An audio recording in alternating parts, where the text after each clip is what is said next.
Hi everyone, I'm Fiza Keer.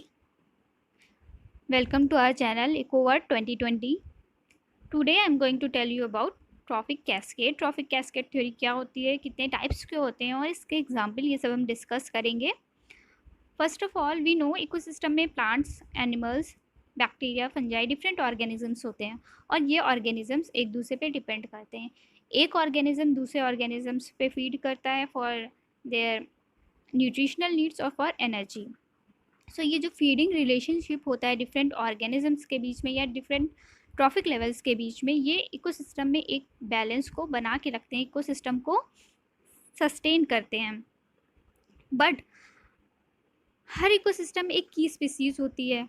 वो की species उस पूरे इकोसिस्टम को चलाती है, पूरे इकोसिस्टम को कंट्रोल करती है. अगर उस की स्पीसीज़ में कोई चेंज हो जाए, लाइक उनकी पॉपुलेशन एक्सटिंक्ट हो जाए या उनकी पॉपुलेशन ओवर पॉपुलेट हो जाए, तो वो पूरे इकोसिस्टम को अफेक्ट करते हैं.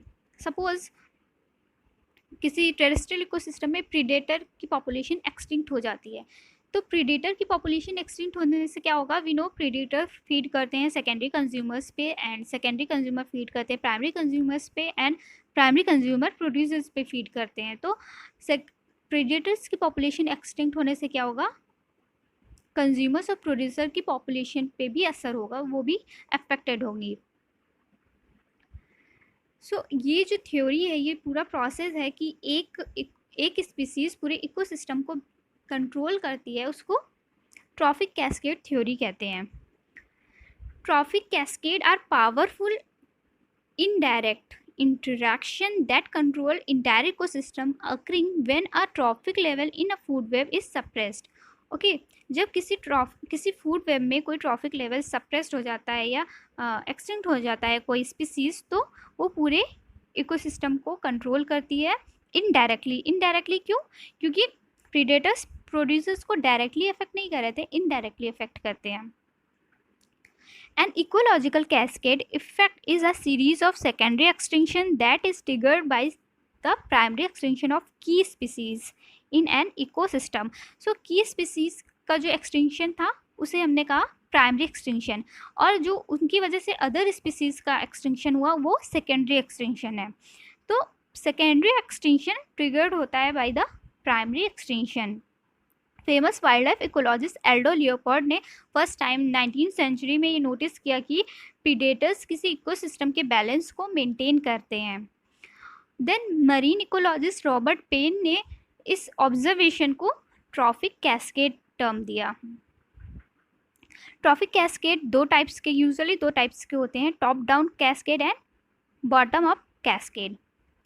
टॉप डाउन कैस्केड में क्या होता है, टॉप प्रीडेटर्स जो होते हैं वो कंट्रोल करते हैं प्राइमरी कंज्यूमर्स को.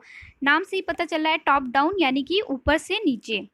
टॉप पे हमें पता है कि क्या होते हैं, प्रीडेटर्स होते हैं. तो प्रीडेटर्स नीचे वालों को यानी कि कंज्यूमर्स को कंट्रोल करते हैं, और ऑब्वियसली कंज्यूमर को कंट्रोल करते हैं. कंज्यूमर किसको अफेक्ट करता है, प्रोड्यूसर्स को. तो इनडायरेक्टली ये प्रोड्यूसर्स को भी अफेक्ट करते हैं. इसका बेस्ट एग्जाम्पल है sea otter, sea urchin and kelp ecosystem. Kelp ecosystem में क्या होता है, सी मरीन इकोसिस्टम में सी ऑटर जो होते हैं ये फीड करते हैं सी अर्चिन पे, और सी अर्चिन फीड करता है केल्प इकोसिस्टम पे. केल्प इकोसिस्टम ब्राउन एल्गी का इकोसिस्टम होता है. तो अगर सी ऑटर की पॉपुलेशन एक्सटिंक्ट हो जाती है तो क्या होगा, सी अर्चिन की पॉपुलेशन बहुत ज़्यादा हाई हो जाएगी. जब सी अर्चिन की पॉपुलेशन बहुत ज़्यादा हाई हो जाएगी तो ऑब्वियसली वो ज़्यादा फीड करेंगे केल्प इकोसिस्टम पे, तो केल्प इकोसिस्टम की पॉपुलेशन कम हो जाएगी. तो सी ऑटर ने डायरेक्टली तो इसको अफेक्ट किया सी अर्चिन को, लेकिन इनडायरेक्टली केल्प इकोसिस्टम की पॉपुलेशन को भी अफेक्ट किया, यानी कि वो पूरे इकोसिस्टम को अफेक्ट कर रहा है. इसका सेकेंड एग्जाम्पल है येलोस्टोन नेशनल पार्क में वॉल्फ की पॉपुलेशन बहुत सालों तक डिसअपियर हो गई थी. तो उससे क्या हुआ कि डियर की पॉपुलेशन बहुत ज़्यादा, या ये कहें प्राइमरी कंज्यूमर या हर्बीवोर्स की जो पॉपुलेशन थी वो बहुत ज़्यादा इंक्रीज़ होने लगी, क्योंकि इन पे जो फीड करने वाले ऑर्गेनिजम्स थे वॉल्फ वो डिसअपियर हो गए. तो इनकी जो पॉपुलेशन थी वो इंक्रीज़ होने लगी, और जब हर्बीवोर्स इंक्रीज़ होने लगे तो क्या हुआ, ज़्यादा हर्बीवोर्स की पॉपुलेशन हाई होने लगी तो प्रोड्यूसर की जो पॉपुलेशन थी वो डिक्रीज़ होने लगी, क्योंकि प्रोडक्शन जितना ज़्यादा हो रहा था उससे ज़्यादा कंजप्शन होने लगा, तो प्रोड्यूसर की पॉपुलेशन डिक्रीज़ होने लगी।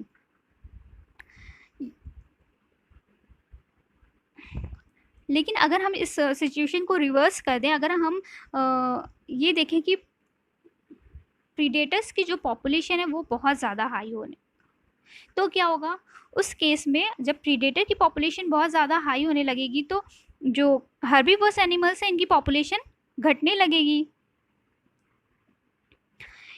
ओके, जब इनकी पॉपुलेशन, प्रीडेटर की पॉपुलेशन हाई होने लगेगी तो हर्बीवोरस एनिमल्स की पॉपुलेशन डिक्रीज़ होने लगेगी, क्योंकि ये इन पे ज़्यादा से ज़्यादा फीड करने लगेंगे और इनकी पॉपुलेशन डिक्रीज़ होने लगेगी, एक्सप्लॉइट होने लगेंगे। तो जब हर्बीवोरस एनिमल एक्सप्लॉइट होने लगेंगे तो प्रोड्यूसर्स भी इंक्रीज़ होने लगेंगे, क्योंकि जो हर्बीवोरस एनिमल्स हैं जो इन पे फीड कर रहे थे उनकी पॉपुलेशन कम हो गई, अब ये ज़्यादा ग्रो करेंगे, क्योंकि इन पे फीड करने वाले एनिमल्स अब कम हो गए हैं। सेकेंड बात करें टॉप पर बॉटम अप, सेकेंड है bottom up cascade. Bottom up cascade में क्या होता है, बॉटम में जो ऑर्गेनिजम्स होते हैं, वी नो बॉटम में प्रोड्यूसर्स होते हैं, तो वो इकोसिस्टम को कंट्रोल करते हैं, पूरे इकोसिस्टम को। बॉटम अप यानी कि नीचे से ऊपर, तो नीचे होते हैं हमारे प्रोड्यूसर, ऊपर हमारे होते हैं कंज्यूमर, तो ये प्रोड्यूसर कंज्यूमर की पॉपुलेशन को कंट्रोल करते हैं। इसका बेस्ट एग्जाम्पल है sea grass ecosystem of gulf of Mexico. Gulf of Mexico में क्या हुआ कि वहाँ पे न्यूट्रिएंट बहुत हाई अमाउंट में प्रेजेंट हो गया।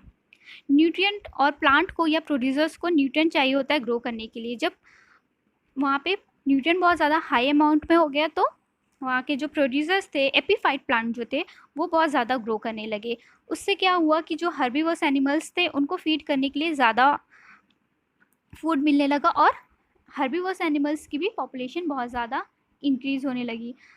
फिर हर्बीवोरस एनिमल्स की पॉपुलेशन इंक्रीज़ होने से क्या हुआ, प्रीडेटर्स की भी पॉपुलेशन इंक्रीज़ होने लगी, क्योंकि उनको भी सफिशिएंट अमाउंट में न्यूट्रिशन या फूड मिलने लगा।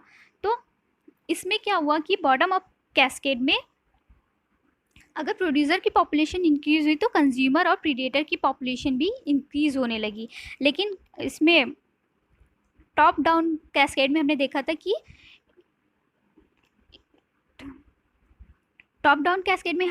कि जब इसकी पॉपुलेशन इंक्रीज़ हो रही थी तो हर्बीवोरस एनिमल्स की पॉपुलेशन डिक्रीज़ हो रही थी, एंड प्रोड्यूसर्स की पॉपुलेशन इंक्रीज़ हो रही थी। लेकिन बॉटम डाउन कैस्केड में एक ही डायरेक्शन में पॉपुलेशन, अगर प्रोड्यूसर की पॉपुलेशन इंक्रीज़ हो रही है तो पूरे सारे ही ऑर्गेनिजम्स की पॉपुलेशन इंक्रीज़ होगी, और अगर प्रोड्यूसर की पॉपुलेशन डिक्रीज़ हो रही है तो सारे ही ऑर्गेनिजम्स की पॉपुलेशन डिक्रीज़ होगी। इसलिए इसे यूनिडायरेक्शनल कैस्केड भी कहते हैं। Okay, thank you.